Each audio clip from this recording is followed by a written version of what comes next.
This is Palia, the newest cozy farm and life sim to enter the cozy gaming community. Oh, and did I mention that it's free on Nintendo Switch? Yeah. Start your journey in this cozy, whimsical town, build and decorate your house, run your farm, befriend or romance one of the many potential love interests, explore, and it's multiplayer, so you can play with your friends too.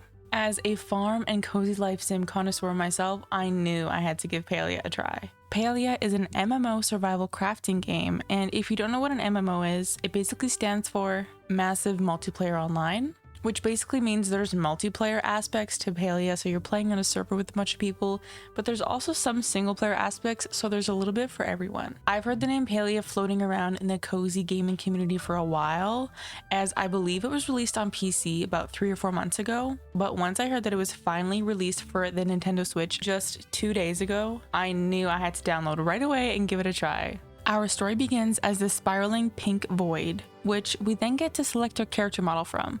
Right off the bat, I'm actually quite surprised with all of the character customization options. With cozy games, I typically expect minimal character appearance options right from the start, so I'm thrilled to have so many options right away. And everything looks so cute. I'm really liking the art style of Palia so far. I also love the extra detail of the two-toned hair colors. I went with some cute brunette pigtails and this green frilly dress. Then we are back to being a spiraling pink void, where we meet this character named Gina. Gina gives us some information as to where we have just landed, and then we are thrown straight into the game. Already, we get a little taste of what the Nintendo Switch graphics have to offer. Oh my god, what is that? Right away, we get to experience the multiplayer experience of Palia as well. Even as I walk through the gameplay tutorial, there's other players running past me. I was honestly not expecting to be thrown into the multiplayer functions so quickly, and there's already tons of people running around and chatting. We're then given a navigation tutorial, and I'm able to venture my way into the main town of Kalima with the quest to go find this Ashura character. The town is very pretty, and if you're familiar with Genshin Impact, Kalima kind of reminds me a bit of Mondstadt. At the entrance of Kalima, I met with this really pretty NPC named Trish. I'm wondering if Trish is one of the many romantic candidates. I also have already found my way into a furniture store. If you know me, you know that I love to decorate, although I don't have any money to buy anything just yet. I managed to find Ashura, who gave me instructions on how to find my farm. Ashura also gave me an axe, which, why does this give me the impression my farm is in shambles? I am so eager to see my farm, so I rushed over there right away. And yup, I was right. Our farm is absolutely in a terrible state. Pretty typical for a farming sim to begin with a very neglected, beat up property, which we somehow receive for free. All we have to do is pour our blood, sweat, and tears into to make the farm functional and beautiful. Lucky us, I guess. We then meet Hodari, who appears to be the town miner. Hodari gives us a pickaxe so we can begin cleaning up our new farm. I have to say, I am loving the character design of the townies. Very mystical, very magical, and I'm here for it. Love the pixie ears. I took my pickaxe and got to work at cleaning up my new farm.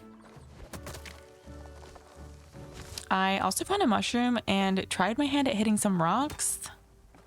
I have to say, I am a fan of the chopping animation. Very cartoony, very cute. Hodari then gave us a workbench to decorate our space with, and look, I'm already crafting! I made a chest first so I can empty my almost full inventory already.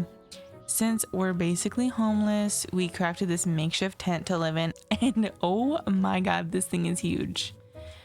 Yeah, this tent is gonna need some work to make it look cute. A lot of work. And it appears we have a new visitor, a kid named Ani? Ani brought me some very sweet housewarming gifts. Or should I say farm warming? Ani brought me some fresh dairy milk and my mail. Apparently I've lived here long enough to receive mail. That's exciting. In my mailbox, I received a fishing rod and a bow and arrow.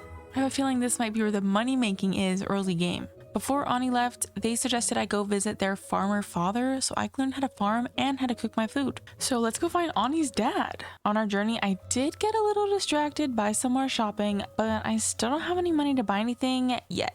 I stumbled into the clothing shop and oh my god, I need this froggy outfit. It's so cute. Let's get back on track and find this farm.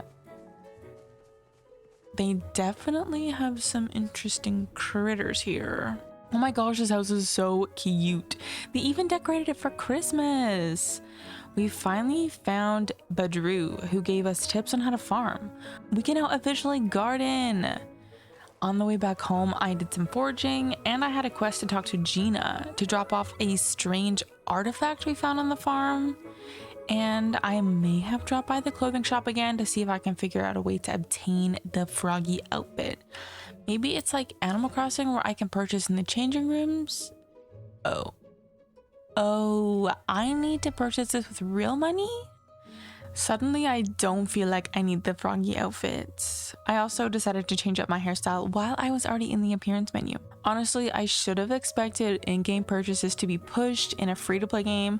I actually calculated the cost of the froggy outfit, and it would cost me a whopping $35 to purchase enough coins to obtain said outfit. I'm not a big fan of microtransactions with video games, but at the very least, at least make them affordable. $35 is insane for an in-game outfit. If you're gonna promote microtransactions, at least make them reasonable and affordable, because $35 is insane for some pixels.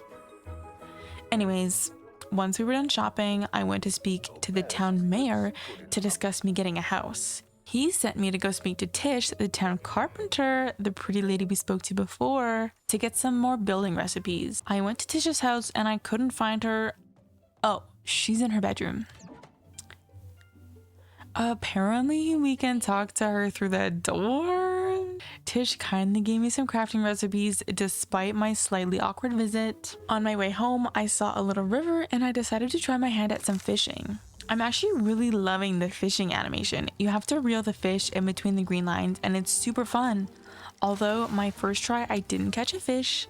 Lame. But my second try, I caught a bullhead fish and I got a recipe to make aquariums and terrariums. All right, let's actually go home now because I have so much to do on the farm. Side note, but the town of Kalima is so pretty at night. I mean, just look at all the scenery on the way back to the farm. When we got back to the farm, Badru was waiting for us again. He gave us some garden plots and some seeds to plant. I'm so excited to see what the farming mechanics look like. I placed my garden plots next to this tree and got to work.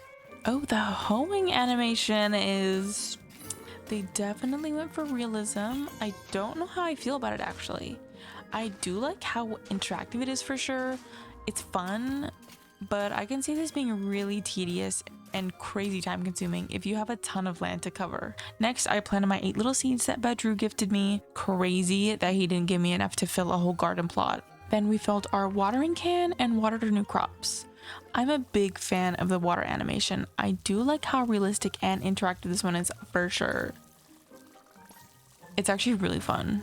Now we have a quest to furnish our tent, so I got to work on crafting the required furnishings. The more crafting you do, the more DIY recipes you unlock. You actually get to choose which recipes you unlock too, so you can pick something that matches your taste more. This feature is actually really cool. I don't think I've ever seen a game do this. And this is how my tent is looking so far. I added my sad little chair. Oh, and I already ran out of materials after I crafted the chair, so we ventured out to the forest surrounding the farm to gather some more. Also, I noticed we don't have a stamina bar. Absolutely 10 out of 10. More games should move in this direction because stamina bars are disgusting. I also noticed a blocked off section of the farm, and I wonder if we can unlock this later in the game?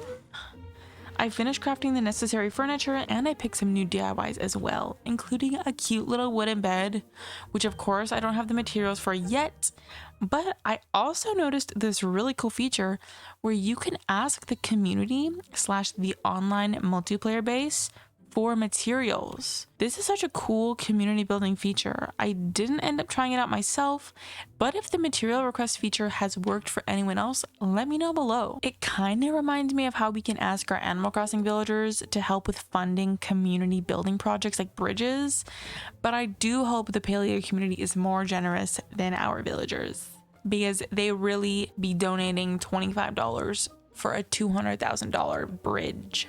Once our tent was nicely decorated, Mayor Kenley came for a visit. He says we can finally build our home.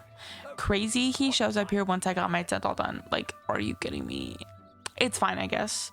It took me a minute to figure out how to place the house down, but I think I picked a cute little spot for it. and it appears to be a construction plot. It says I need to place materials into the plot to finish building the house. Tish also paid me a visit to my farm to tell me that I need to make a special bench to make those materials to build the home. So I think that's going to be a project for a later time. I definitely want to go try some more exploring first before we really set our roots down. Also, I received some more in-game mail again, and I got the cutest little froggy outfit. You know I'm putting that on right away. I played around with some of the outfits, and I went with this green frilly dress plus my new froggy hat. With the new outfit, I decided to go on a little adventure and try my hand at hunting. I found a deer, but the other players kept killing them before I could. And it was getting a little frustrating because every time I found a deer away from someone else, people would run over and either scare them away or shoot at them faster than me and steal the drops from the deer. So I gave up on hunting and decided to explore instead. Definitely one of the downfalls of playing an MMO is you're not in a private server where you can kind of control the environment on how you want to play, but I did invite someone else to play with me, and it definitely was fun that my friends were able to join me in a free-to-play game and enjoy themselves. So that's Palia, the free Nintendo Switch game. Actually, I did have a lot of fun playing. It definitely took me a minute to get into. I really liked the art style. The gameplay was also super fun. It's gonna take me a minute to get used to the MMO feature of the game because I'm not personally used to playing multiplayer online games like that. But I have to say, decorating your farm was really fun. And hopefully I can figure out the shopping aspect so that I'm actually able to purchase things in game without using real money, because $35 is insane for an outfit. Anyways, if I were to recommend this game, I would say if you're interested in a new free-to-play game, definitely try it out for yourself. See if you like it, and let me know how your experience went playing Palia. If you did like watching today's video, please feel free to give it a like or subscribe so that YouTube knows that people actually like my content. And let me know if you did enjoy this style of video, as it's kind of new to my channel and I would love to make more because this video was so fun to make. Thank you for watching, and I'll see you next time.